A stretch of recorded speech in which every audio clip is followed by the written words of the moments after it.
सभी को नमस्कार। मैं हरकिरत सिंह स्वागत करता हूं आप सभी का केपी कॉलेज के इस यूट्यूब चैनल पर।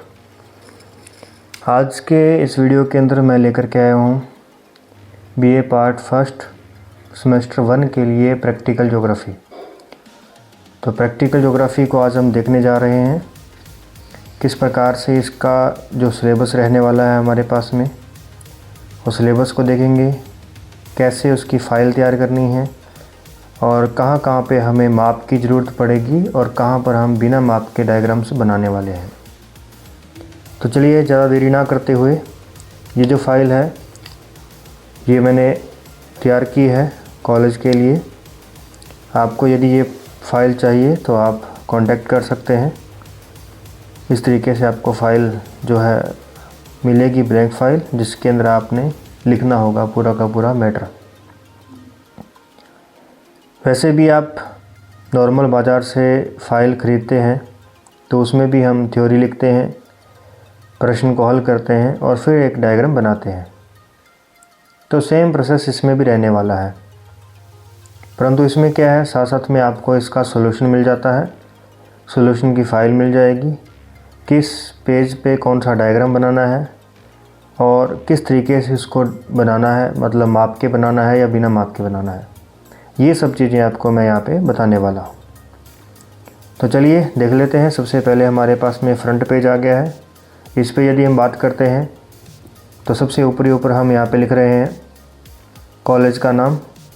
कॉलेज का नाम लिख देंगे, जो भी आपका कॉलेज का नाम है। फिर उसके बाद में सेशन है जो अभी अपन वर्तमान में कर रहे हैं 2023-24 के लिए।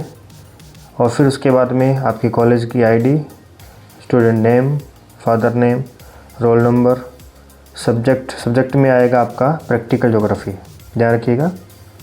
प्रायोगिक भूगोल आप इसमें लिखेंगे और फिर आ जाएगी आपकी क्लास। इस तरीके से ये आपका जो है फ्रंट पेज तैयार हो जाएगा। और फिर उसके बाद में हम सिलेबस की शुरुआत करते हैं। तो सिलेबस की यदि मैं आपसे चर्चा करूं तो सबसे ही पहला जो हमारे पास में सिलेबस आने वाला है वो रहेगा मापनी।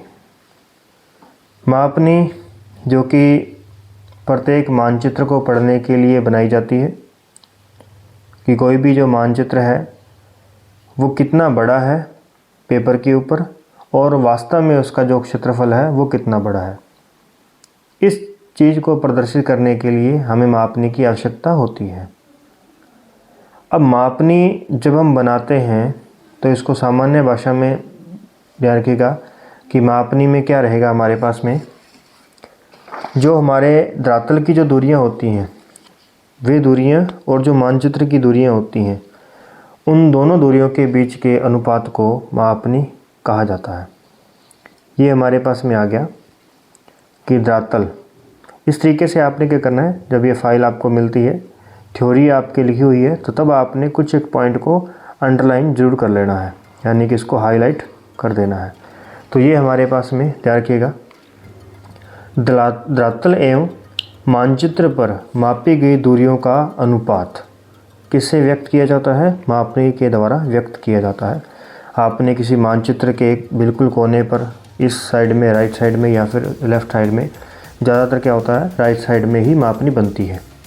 तो वहाँ पर मापनी बनी देखी होगी, जिसमें कुछ एक मतलब स्केल बना करके उस पर दूरियाँ लिखी होती हैं किलोमीटर में या मील के अंदर, इस तरीके से।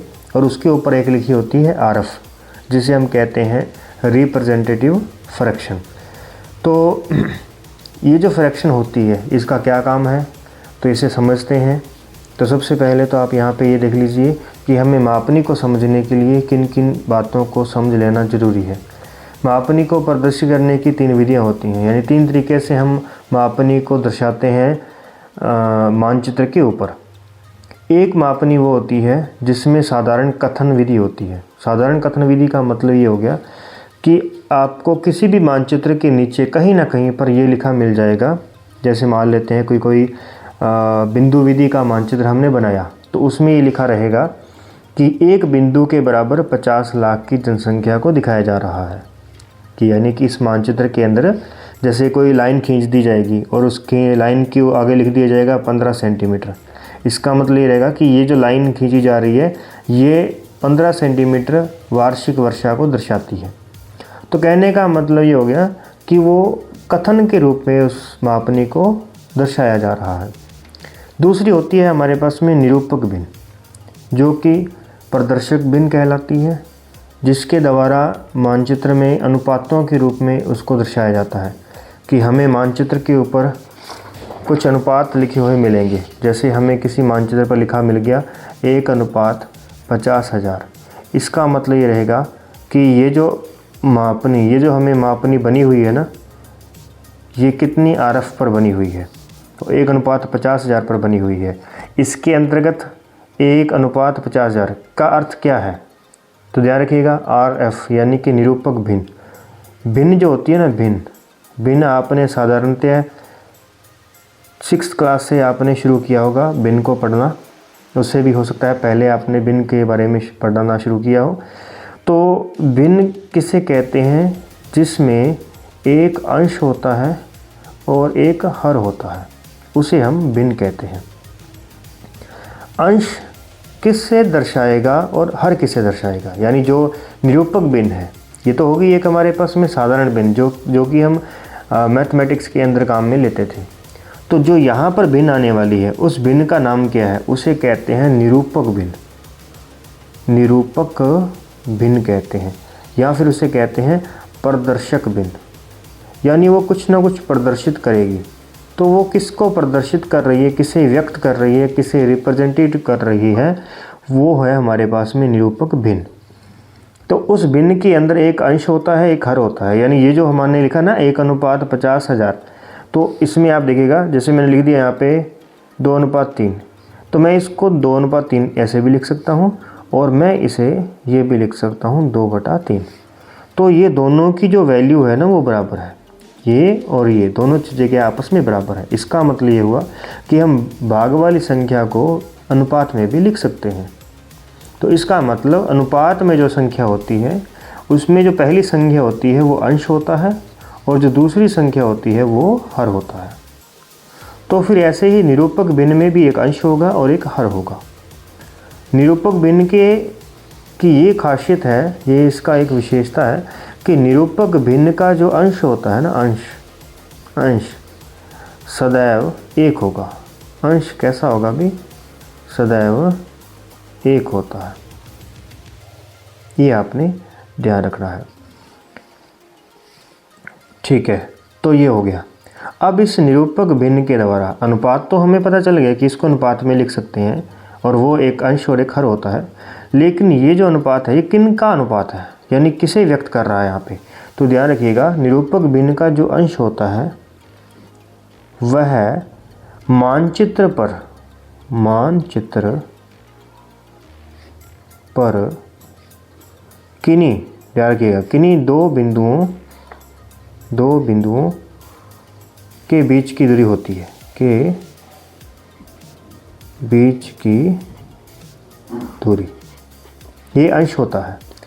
और इसका जो हर होता है ना, इसका जो हर होगा, ध्यान रहेंगे, उन्हीं यानी कि मानचित्र पर जो दो बिंदुओं के बीच की दूरी थी, धरातल पर उन्हीं दो बिंदुओं के बीच की दूरी, उन्हीं दो बिंदुओं के बीच की वास्तविक, धरातल पर कौन सी दूरियां होती हैं, वास्तविक दूरियां होती हैं, और मानचित्र पर कौन सी दूरियां होती हैं, जो काल्पनिक होती हैं। तो वास्तविक दूरी, इन दोनों के अनुपात को दर्शाने वाली जो भिन्न होगी उसे हम निरूपक भिन्न कहेंगे। अब आप देख सकते हैं कि ये जो है हमारे पास ये है मानचित्र पर किन्हीं दो बिंदुओं के बीच की दूरी, और जो है 50,000 ये है धरातल पर उन्हीं दो बिंदुओं के बीच की वास्तविक दूरी। तो ये दोनों हमेशा एक बराबर इकाई में होती हैं। अब बराबर इकाई का मतलब ये है कि अगर मैं यहाँ पे इसको 1 सेंटीमीटर लिखूँगा ना, तो ये भी क्या कहलाएगा आगे, 50,000 सेंटीमीटर कहलाएगा। यदि मैं इसको लिखूँगा 1 इंच, तो ये आगे की जो दूरी है ये भी क्या कहलाएगी, 50,000 इंच कहलाएगी। तो कहने का मतलब दोनों जो अनुपात होते हैं ना, अनुपात देखो हमेशा क्या होता है, एक ही इकाई में होते हैं। अगर आपसे कह दिया जाए कि 1 घंटा और 10 मिनट के मध्य अनुपात ज्ञात करो, कि एक तरफ तो 1 घंटा है और एक तरफ 10 मिनट है, इन दोनों के बीच में अनुपात ज्ञात किया जाए, तो कैसे अनुपात ज्ञात किया जाएगा? तो ये तो 1 घंटा है और ये 10 मिनट है, तो यानी ये कौन सी इकाई में है? मिनट में है। और ये किस में है? ये 1 घंटा यानी घंटे की इकाई के अंदर है। तो हमें दोनों एक जैसी इकाइयाँ चाहिए। तो 1 घंटे में मिनट कितने होते हैं? 60। तो हम इसको लिखेंगे 60 मिनट, और ये इसको हम लिखेंगे क्या? 10 मिनट। ठीक है। तो अब हमें इन दोनों के बीच में अनुपात ज्ञात करना है। तो अनुपात ज्ञात करना है, तो अब ये दोनों इकाइयाँ एक जैसी हो चुकी हैं। तो इकाइयाँ एक जैसी हो चुकी हैं, तो इसमें जो भी कॉमन होगा उसको हम काटते जाएंगे। तो यहाँ काट दिया। अब इसके अलावा 0 भी कॉमन है दोनों के बीच में, 0 भी काट दिया। अब इधर क्या बचा? 6, और इधर क्या बचा? 1। क्या इन दोनों में कोई चीज़ कॉमन है? तो अब इसके बाद में कोई कॉमन नहीं है। कॉमन का मतलब होता है कि जिसका दोनों में बराबर भाग जाए, दोनों में भाग जाए, जो दोनों तरफ भाग चला जाएगा उसे हम कॉमन कहते हैं। तो यहाँ दोनों में किसी का भी भाग अब जाने वाला नहीं है। तो इसका मतलब इन दोनों में अनुपात कितना है? 6:1 है। तो सेम एज इट इज़ यहाँ पर भी क्या होता है कि हमेशा अनुपात जब भी हमें दिया जाए तो वो अनुपात हमेशा एक ही इकाई का होता है। इस 6 को यदि मैं मिनट लिखूँगा तो इस 1 को भी मिनट लिखना पड़ेगा। इस 6 को मैं यदि 10 से गुना करूँगा तो इस 1 को भी 10 से गुना करना पड़ेगा। तो इस तरीके से हमारे सामने ये जो संख्या हमें मिल जाती है। तो यहाँ पर अब आप देख सकते हैं कि 1 सेंटीमीटर बना लो, भले उसको 1 इंच बना लो, तो सामने भी वैसी ही इकाई हमें रखनी होगी। तो इस पर ध्यान दिया जाए। तो अब आपने ये समझ लिया कि जो हमारे हम मापनी को प्रदर्शित करते हैं उसकी हमारे पास में 3 विधियाँ हैं। पहली विधि होती है कथन विधि। कथन विधि में हमने देखा कि हम कोई एक कथन लिख देते हैं, इंडेक्स बना देते हैं। नीचे क्या बना देते हैं? इंडेक्स। तो इंडेक्स बनाकर हम लिख देते हैं कि जैसे बिंदु विधि वाले में मैंने आपको बताया कि मानचित्र में दिया गया एक बिंदु किसके बराबर है? 50 लाख जनसंख्या के बराबर है। या मानचित्र का एक बिंदु 1000 पशुओं के बराबर है। ठीक है। इस प्रकार से ये क्या होता है, ये कहाँ काम आते हैं? या जहाँ पर हमें किसी वस्तु या व्यक्तियों का हमें वितरण दर्शाना होता है तो वहाँ पर इनकी ज़रूरत पड़ती है कथन की। और जब हमें पूरा मानचित्र बनाना है कि हमने भारत का जो मैप बनाया है, ये मैप जो मैंने बनाया, तो इसमें जो 1 सेंटीमीटर की जो दूरी है ना, 1 सेंटीमीटर की जो दूरी, ये कितने वास्तव में कितने किलोमीटर के बराबर है? तो जब हमें क्षेत्रफल की बात करनी होती है तब हमें निरूपक भिन्न की आवश्यकता पड़ती है। इस तरीके से जो है आप मानचित्र बनाना भी सीखिए। चलिए, तो ये पहली विधि कथन विधि हो गई। तो दूसरी विधि हमारे पास में थी निरूपक भिन्न के द्वारा प्रदर्शित करना। यानी मैंने मानचित्र बनाया और मैंने यहाँ पे इसके नीचे लिख दिया 1:1,00,000। इसका मतलब ये हुआ कि मेरा जो 1 सेंटीमीटर का जो ये एरिया है ना, ये 1 सेंटीमीटर का जो एरिया है, ये कितना है वास्तव में? कितना है? तो 1,00,000 किलोमीटर है, 1,00,000 सेंटीमीटर है। देखिए कितना? 1,00,000 सेंटीमीटर, यानी 1 सेंटीमीटर बराबर 1,00,000 सेंटीमीटर। तो ये दूरी है। तो ये निरूपक भिन्न के द्वारा हम दर्शा सकते हैं मापनी को। और तीसरा होता है हमारे पास में आलेखी विधि। आलेखी विधि के द्वारा मापनी बनाना। तो आलेखी विधि में क्या होता है? आलेख, यानी हमें कुछ ना कुछ रचना करनी होती है यहाँ पे। अब रचना कैसे करेंगे कि इस प्रश्न को हल करके, इस प्रश्न को पूरा हल करेंगे और हल करने के बाद में हम जैसे कह रहे हैं कि 1 सेंटीमीटर बराबर 1 किलोमीटर। यदि मैंने ये लिखा तो ये है कथन विधि। और यदि मैंने ये लिखा 1:1 1,00,000। तो ये हमारे पास में है निरूपक विधि। और यदि मैंने यहाँ पे 1 सेंटीमीटर की लाइन खींची और मैंने यहाँ लिखा 0 और यहाँ लिख दिया 1 और ये लिख दिया किलोमीटर, तो ये जो मेरी विधि है ये कहलाई क्या? आलेखी विधि। यानी इसमें हमें रचना करनी होगी। क्लियर है दोस्तों? इस प्रकार से हमें इसकी रचना जो है वो करनी होती है। तो आगे चल कर के मैं आपको इसकी पूरी फ़ोटो भी दिखाऊंगा कि कैसी रचना होगी और कैसे उसकी रचना की जाएगी, उसको भी हम देखेंगे। उससे पहले हमारे पास में बहुत ज़रूरी जो काम हमारा पेंडिंग है वो ये है कि हमें सबसे पहले दूरियों को मापने की इकाइयाँ याद कर लेनी चाहिए। दूरियां मापने की इकाइयाँ। दूरियां मापने की इकाइयों का से मतलब ये है कि जो भी हम दूरी मापते हैं वो कौन सी इकाई में मापते हैं। किलोमीटर में मापते हैं, सेंटीमीटर में मापते हैं, मीटर में मापते हैं, माइल्स में मापते हैं, फरलॉन्ग में मापते हैं, किस में मापते हैं, फिट में मापते हैं, इंच में मापते हैं। ये सब क्या होती हैं? मापने की इकाइयाँ होती हैं। तो अब इसमें कुछ मीटर्स वाली होती हैं और कुछ ये मील फरलॉन्ग्स वाली होती हैं, जो जिसे इंच वाले मेथड कहते हैं। तो ये दो प्रकार का मेथड होता है। एक होती है ब्रिटिश प्रणाली जिसके द्वारा हम दूरियां मापते हैं, और एक होती है हमारे पास में अमेरिकन प्रणाली। तो अमेरिकन प्रणाली के द्वारा दूरियों को मापना। तो सबसे पहले हमें ये समझते हैं कि इसकी वैल्यू कितनी होती है। अमेरिकन प्रणाली में किसी भी इकाई की वैल्यू कितनी है।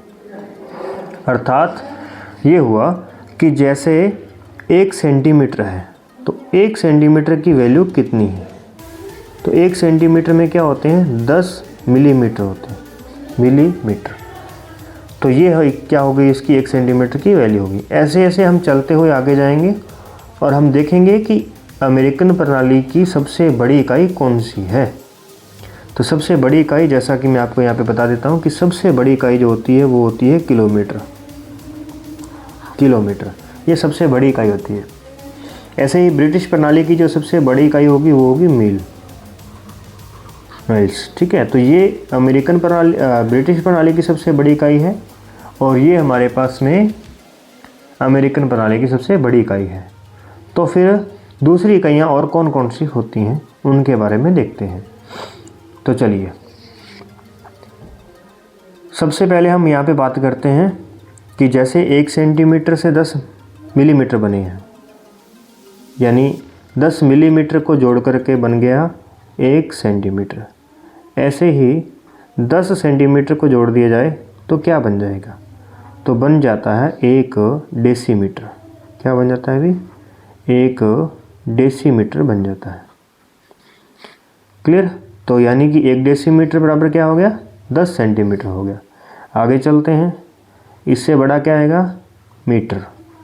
तो 1 मीटर में 10 डेसीमीटर होते हैं। ठीक है, ध्यान रखिएगा, 10 डेसीमीटर। ठीक। फिर उसके बाद में अब मीटर से बड़ा क्या होता है? डेकामीटर। मीटर से बड़ा क्या होता है? डेकामीटर। तो 1 मीटर में डेकामीटर में कितने मीटर होते हैं? तो 10 मीटर होते हैं। 1 डेकामीटर में 10 मीटर। अब डेकामीटर से बड़ी इकाई कौन सी है? हेक्टोमीटर। डेका से बड़ा है हेक्टोमीटर। 1 हेक्टोमीटर में क्या होता है अभी? 1 हेक्टोमीटर में 10 डेकामीटर होते हैं। क्या होते हैं अभी? डेकामीटर। उसके बाद में हेक्टोमीटर से बड़ी इकाई अगर हम देखें तो वो है हमारे पास में 1 किलोमीटर। और 1 किलोमीटर के अंदर 10 हेक्टोमीटर होते हैं। क्या होते हैं अभी? 10 हेक्टोमीटर होते हैं। और ये होती है, किलोमीटर जो होती है ये होती है सबसे बड़ी माप, किसमें? अमेरिकन प्रणाली के अंतर्गत। क्लियर दोस्तों? इस प्रकार से पहले आपने ये बातों को समझना है। इसी के अंदर अब आपने देखना है कि 1 किलोमीटर तो हमारे पास में आ चुका है, तो 1 किलोमीटर में आपसे हेक्टोमीटर पूछेगा तो आप कितने हेक्टोमीटर कहेंगे? हेक्टोमीटर कितने कहेंगे? 10 हेक्टोमीटर कहेंगे। लेकिन अगर आपसे पूछ ले कि 1 किलोमीटर के अंदर मीटर कितने होते हैं, क्योंकि ये एग्जामिनर का वाइवे के दौरान बहुत ही उनका फेवरेट क्वेश्चन होता है कि 1 किलोमीटर में मीटर कितने हैं, क्योंकि सबसे पहले विद्यार्थी को ये तो कन्फर्म होना चाहिए ना कि उसको दूरियां पढ़ने आती हैं या नहीं आती। तो 1 किलोमीटर में मीटर कितनी है, तो किलो जब भी शब्द आएगा तो ध्यान रखना उसमें आपने 1000 लगाना है, 1000 मीटर लगाना है। क्या लगाना? भी 1000 मीटर होते हैं। अब ऐसे ही कि हम अगर देखें कि 1 किलोमीटर के अंदर सेंटीमीटर कितने होते हैं, 1 किलोमीटर में सेंटीमीटर कितने हैं, तो यहाँ पर देख लीजिए पहले, क्योंकि 1 मीटर में सेंटीमीटर कितने हैं, तो पहले तो ये बताओ कि 1 मीटर में सेंटीमीटर कितने होते हैं? 100 सेंटीमीटर होते हैं। अब 1 मीटर में 100 सेंटीमीटर हैं, तो ये बताना कोई मुश्किल बात नहीं है कि 1000 मीटर में सेंटीमीटर कितने बनेंगे। 1 मीटर में कितने थे? 100 सेंटीमीटर, यानी इस 1 में कितने हैं? 100 सेंटीमीटर।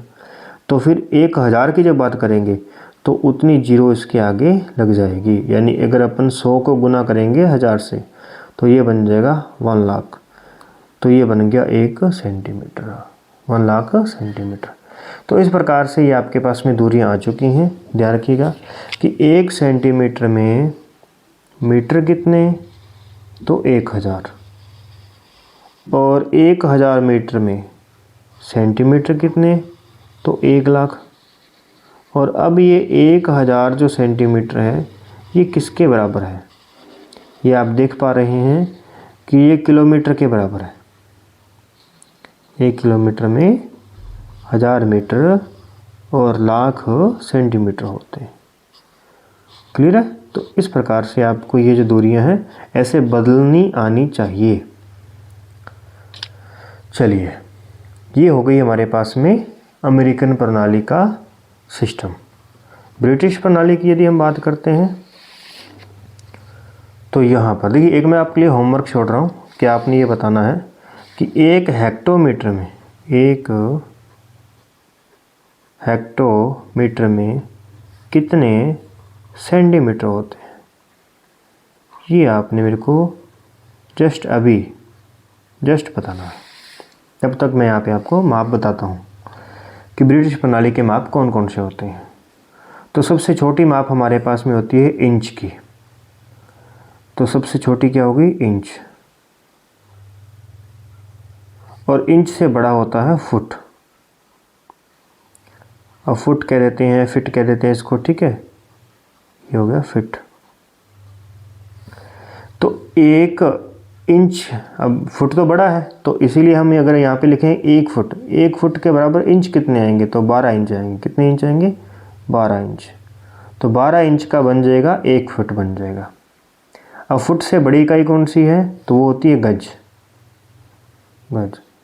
तो 1 गज में कितने फुट होते हैं? तो 3 फीट होते हैं। 1 गज में कितने फीट होते हैं?